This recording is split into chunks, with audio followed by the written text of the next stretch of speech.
Hello, dear YouTube viewers. I hope you are doing well. Okay, let's start our video. The company party is held in a beautifully decorated hotel ballroom, filled with warm golden lights that reflect off crystal chandeliers. Soft background music plays, a blend of jazz and modern instrumentals, creating a lively yet elegant atmosphere. Guests mingle in groups, laughing, chatting, and holding glasses of sparkling drinks. Tables are covered with white linen and subtle floral arrangements, and the energy in the room feels festive, professional, and slightly competitive. As the narrator walks in beside his wife, he takes in the scene with mixed feelings. Part of him is reluctant, unsure whether he fits into this corporate world she thrives in, but another part feels proud to support her. He notes how confident she looks tonight, and that alone makes attending feel worthwhile. He reflects briefly on their marriage, 8 years together, bound by love, comfort, and a familiar rhythm. Their communication has always been straightforward, even playful, though recently there has been a small shift. Work has consumed more of her time, and evenings together have become shorter, quieter. Not unhappy, just different. He wonders if this change is normal or if it's something they should talk about, but pushes the thought aside for now. As they move through the party, his wife eagerly introduces him to her coworkers. She beams with pride while speaking about her team and projects. However, he quickly notices a pattern. Almost every conversation circles back to her boss. She mentions him repeatedly, his leadership, his strategic thinking, funny things he said last week. Her tone is full of admiration and excitement, and although the narrator tries to smile politely, he becomes increasingly aware of how often her boss's name surfaces. At first, he assumes it's harmless, just work enthusiasm, but the frequency begins to chip at his comfort.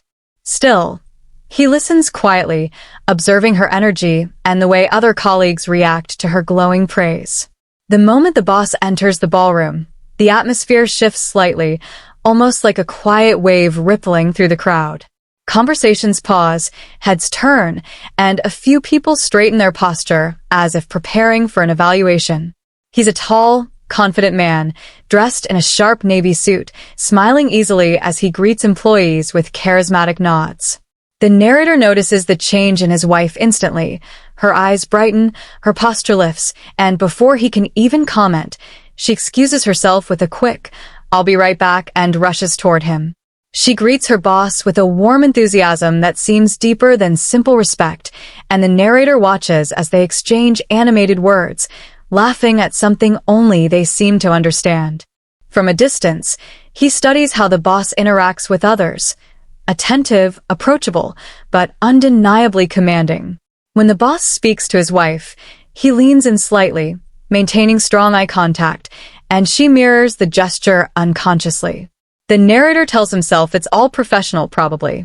As the evening continues, the narrator tries to re-engage with the guests, but the pattern he noticed earlier only grows more pronounced. His wife returns to his side occasionally, but nearly every time she introduces him to someone new, she slips her boss into the conversation. His recent promotion, his brilliant strategy in last quarter's presentation, his sense of humor in stressful meetings. Once or twice, she even makes small comparisons, subtle, but enough to sting. When someone compliments her on a project, she smiles and says, "Oh, it was all because of him. He pushed me to think differently." When her husband jokingly mentions he burned toast that morning, she playfully says, "Good thing my boss cooks better than both of us. He made pancakes for the team last week." The room laughs, but the narrator forces a smile, feeling something tighten in his chest. His emotions shift in stages. At first it's mild jealousy, understandable, rational. Then a bit of confusion. Why so much praise? Is this how she always talks at work? The irritation comes next, simmering beneath his polite expression. But beneath all that rises something deeper, reflection. He wonders whether he has failed to support her ambitions the way she needs. Whether she sees something in her boss that he lacks. Whether he has drifted too far from the man she once relied on. Each thought adds another layer to the growing discomfort. Other guests begin to notice too. A woman from HR leans in and whispers with a half smile, "Your wife really admires him, doesn't she?" Another colleague jokes, Don't worry, he's married, very married. Yet another chuckles. She talks about him more than anyone else here. Though these remarks are made lightly, they land heavily. The narrator's mind races. Is this just admiration for a good leader? Or is there a deeper connection forming without his awareness? He reminds himself not to jump to conclusions, but the unease refuses to fade, slowly building into a question he's not sure he wants answered. As the night goes on, the narrator finds his thoughts drifting backward, replaying moments from the past few months that he had brushed aside. He remembers the evenings when his wife began coming home later than usual, offering explanations that seemed reasonable at the time: deadlines, team meetings, new responsibilities. At first, he admired her dedication, proud that she was advancing in her career. But slowly, the late nights became routine. Dinner would sit cooling on the table while she texted her team. Sometimes she'd walk outside to take calls that might run long, and when she returned, she would mention her boss's name in almost every update.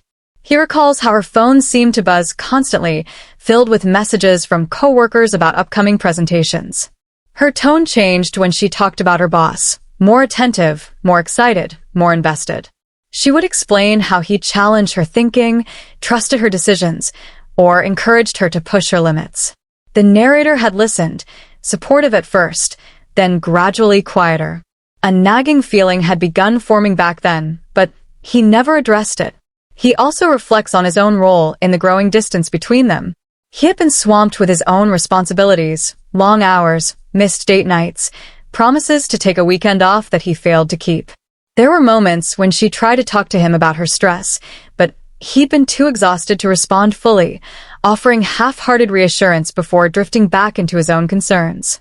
Maybe, he wonders now, she found the encouragement she needed somewhere else. The thought chills him more than he expects. Back in the present moment, the party seems to revolve around her boss once again. His wife now stands with a small group of colleagues, animatedly telling story after story about how supportive, visionary, and inspirational the man is. She recounts how he stayed late to help the team fix a slide deck last week, how he encouraged her to apply for a leadership workshop, how he once rearranged an entire project so she could take the lead. The group laughs and nods, hanging on to every word she says, impressed by the boss's reputation and her passion for her work.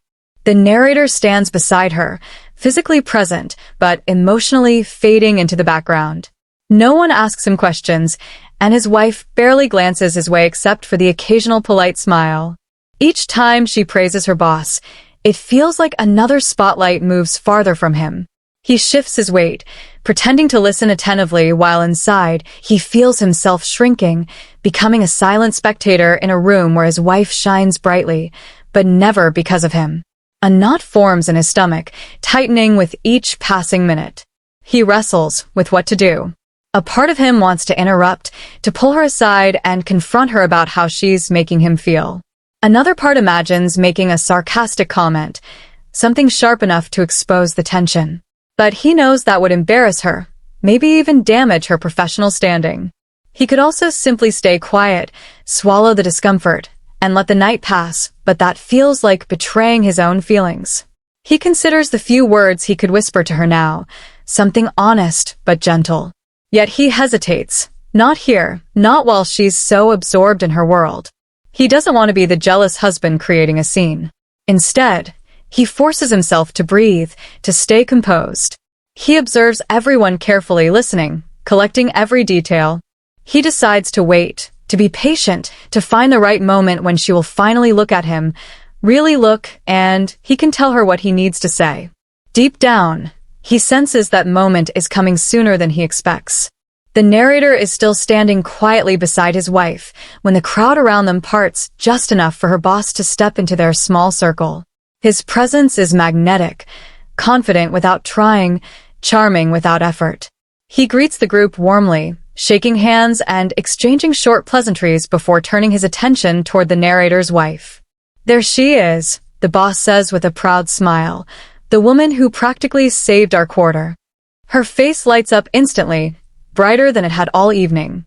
She laughs, brushing a strand of hair behind her ear, and replies, "Oh, it was nothing. The team did all the work."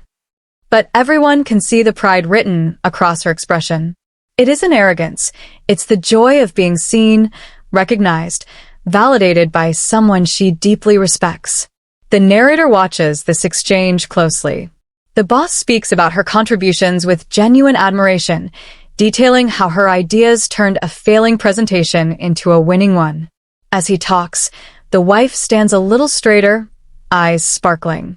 She glances at the narrator briefly, as if hoping he is witnessing this praise, but the glance is fleeting, almost accidental, swallowed quickly by her continued attention toward her boss. For the narrator, the moment triggers a complicated emotional shift.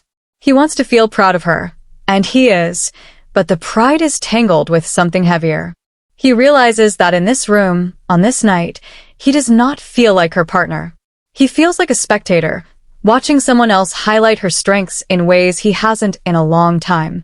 The boss's compliments echo, and the narrator suddenly feels overshadowed within his own marriage, as though he has been pushed to the edge of a stage he once shared with her. As the boss finishes speaking, the group laughs and transitions into another conversation. That's when his wife launches into what will become the last story he can quietly endure. She begins describing the night before an important deadline, how the whole team was panicking, how the slides were a mess, and how her boss stepped in like some kind of corporate superhero. He literally took off his jacket, she says with an exaggerated gesture, rolled up his sleeves, and said, "All right, team, let's fix this." And you won't believe it. He built half the deck himself. And it was perfect. The group laughs, impressed, shaking their heads in admiration. She's fully immersed now, her eyes focused on the boss as she reenacts the moment. Her hand reaches out in an unconscious gesture, brushing his sleeve, or lightly touching his arm as she laughs. It's nothing inappropriate, nothing romantic, but the gesture is intimate enough, familiar enough, to send a quiet ache through the narrator's chest. He feels something inside him shift, not a burst of anger, not jealousy in its raw form, but a sharp, undeniable clarity. It's as if a fog that has been clouding his thoughts all night suddenly lifts. He sees the situation plainly. She is lost in admiration, caught up in a moment she doesn't realize is hurting him. She isn't trying to embarrass him or diminish him. She's simply unaware, swept away by the energy of her work, the approval of a man she respects. But that doesn't make the sting any less real. The narrator realizes he can't stand here silently anymore. His feelings, his presence, his position in her life, they all matter, and he knows he must speak.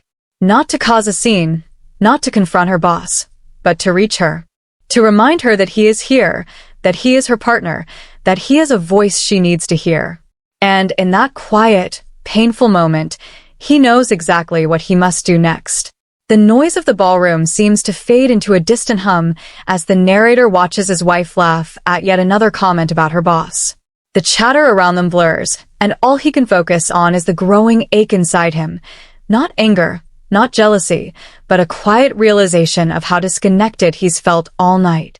He steps a little closer, placing a gentle hand on her arm. It's a soft touch, barely noticeable to the others, but it's enough to make her turn toward him. Her smile lingers for a second, confused but warm, until she sees the seriousness in his eyes. He leans in, close enough that only she can hear him above the music and laughter. In a voice no louder than a breath, he whispers one simple, honest truth, the kind that carries the weight of everything he has felt tonight. "I miss you. When did we stop being a team?"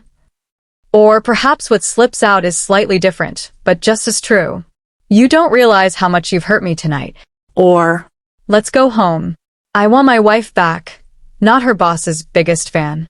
Or maybe the gentlest version of all, "I know why you admire him, but do you remember what I admire about you?" Whatever the exact words, the meaning lands with unmistakable clarity. Her smile falters. Her eyebrows knit together, and the glow of excitement on her face dims as understanding washes over her. She wasn't expecting this, not tonight, not in the middle of a story she thought was harmless. Surprise flickers first, then guilt, then something softer, something that looks like recognition. It's as if she suddenly sees the evening from his perspective, and the picture isn't flattering. She draws in a quiet breath, her posture shifting from confident to conflicted. She whispers back, her voice suddenly small. I didn't realize. I'm sorry. There's a moment where she simply stands there, processing, her eyes darting between him and the group she'd been entertaining. Then, without another word, she steps away from the circle, gently taking his hand.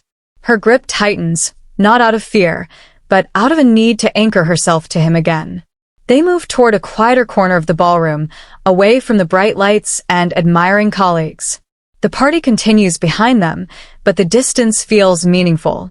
For the first time all evening, she is fully present with him, ready to listen, ready to understand, ready to face the conversation they both know can't be avoided. They find their way to a quiet hallway just outside the ballroom, where the distant music feels muted and the golden lights no longer shine so harshly. The air is cooler here, and for a moment, neither of them speaks. She releases his hand only long enough to wrap her arms around herself, as if suddenly aware of how exposed she feels. His whisper is still echoing in her mind, soft but undeniable. Finally, she takes a steadying breath. I'm sorry, she says, her voice small and trembling. I didn't realize. I wasn't thinking about how it looked, or how it felt for you. He waits, giving her space to speak. She continues, words tumbling out in a rush. I've been under so much stress. Every week there's a new project, a new deadline, someone expecting me to deliver another miracle. And the only person who seems to notice or acknowledge it at work is him. He praises me in meetings, he gives me credit when others don't. It feels validating, like I matter. She looks down at her shoes, ashamed. Tonight, I guess I wanted my coworkers to see me differently. To see that I'm doing well, that I'm respected. I thought bragging would make me look confident. I didn't realize I was practically holding a spotlight over him instead of myself. And I definitely didn't realize I was pushing you into the shadows. The narrator listens, absorbing every word. Seeing her this vulnerable softens something inside him, but the ache he feels hasn't disappeared. I get it, he says quietly. I know how hard you've been working. I know he's a good leader, and I'm glad he sees your worth. He pauses, searching for the right words. But tonight, the way you kept talking about him, over and over, it made me feel invisible. Like I was just the person standing next to you, not the person standing with you. She looks up, her eyes widening with guilt. It's not just about jealousy, he continues. It's about value. I want to feel like I still matter to you, like I'm still part of your world. Every time you praised him, it felt like you were holding him up next to me, comparing us. And I can't compete with someone who sees you for 8 hours a day, pushes your ambitions, and gets all your best energy. His voice cracks slightly at the end, and she steps closer, placing a hand over his heart. You don't need to compete with anyone, she whispers. I didn't realize you felt that way. I didn't mean to make you feel small. I was just caught up in the moment, in wanting to impress people, in wanting to show I'm doing well. I never meant to make you feel left out or dismissed. He nods, accepting her words but also needing to express one more truth. I haven't been perfect either. I've been distant, tired, preoccupied, and maybe I haven't shown you how proud I am of you. Maybe I assumed you already knew. Her eyes soften, filling with a mixture of relief and regret. I did know, she says, but hearing it still matters, just like your presence matters. And tonight I forgot that. I forgot you. She steps forward and wraps her arms around him, pulling him into a tight embrace. It's warm, immediate, and filled with a silent apology that words could never fully express. He holds her just as tightly, feeling the tension slowly dissolve between them. For a long moment, they simply breathe together, her head resting against his chest, his chin brushing the top of her hair. I'm here, she whispers. I'm yours. I'm sorry I made you feel otherwise. He kisses her forehead gently. I know. And I'm here too. I just needed you to see me tonight. She pulls back slightly, just enough to meet his eyes. I see you, she says with a shaky smile. I promise I do. Their hands find each other naturally, fingers interlacing, a small but powerful gesture that reclaims their connection. The noise of the party continues behind them, but for now, they stand together in quiet reconciliation, a moment of truth that brings them closer instead of pulling them apart. Hand in hand, they walk back through the dim hallway toward the entrance of the ballroom. But just before they step inside again, his wife pauses, looking up at him with a soft, questioning expression. "Do you want to go home?" she asks gently. "We don't have to stay. We can leave now, just be together." He studies her face, the sincerity in her eyes, the remorse, the longing to make things right. A part of him is tempted to leave, to escape the expectations of the evening and reconnect in the quiet safety of their home. But another part knows that walking back inside together, united, would mean something too. He squeezes her hand lightly. "Let's go back in," he says. "But this time together." She smiles, relief washing over her features, and they return to the party with a renewed sense of closeness. The energy of the room feels different now, not overwhelming or isolating. Instead of drifting apart, they move as one, walking side by side, palms still intertwined. The shift in her demeanor is immediate and unmistakable. When coworkers approach, she introduces him with a warmth and enthusiasm that was absent earlier. She keeps a hand on his arm, glancing at him often, making sure he's part of each conversation. "This is my husband," she says proudly. "He's the reason I stay sane during these crazy deadlines." Or, "He's actually brilliant with tech. He fixed our home Wi-Fi with nothing but a screwdriver and 3 YouTube videos. A miracle worker." People laugh, and the narrator feels something inside him loosen, a tension he didn't realize he'd been carrying all night. For the first time since the event started, he feels present, seen, valued. His wife even turns conversations toward him, asking his thoughts, inviting him to share stories. She's still her vibrant, confident self, but now she shines with him, not away from him. The difference is subtle yet powerful.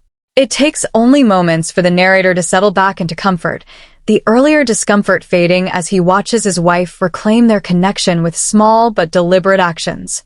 Her touch lingers at his back, and each time she laughs, she looks toward him first, a small reassurance that he matters most. Eventually, they make their way toward her boss, who is now speaking with a few senior managers. Her boss notices them approaching and greets them warmly. Glad you two came back," he says with an easy smile. "I hope you're enjoying the evening." The narrator nods, smiling politely. This time, instead of feeling overshadowed, he feels grounded.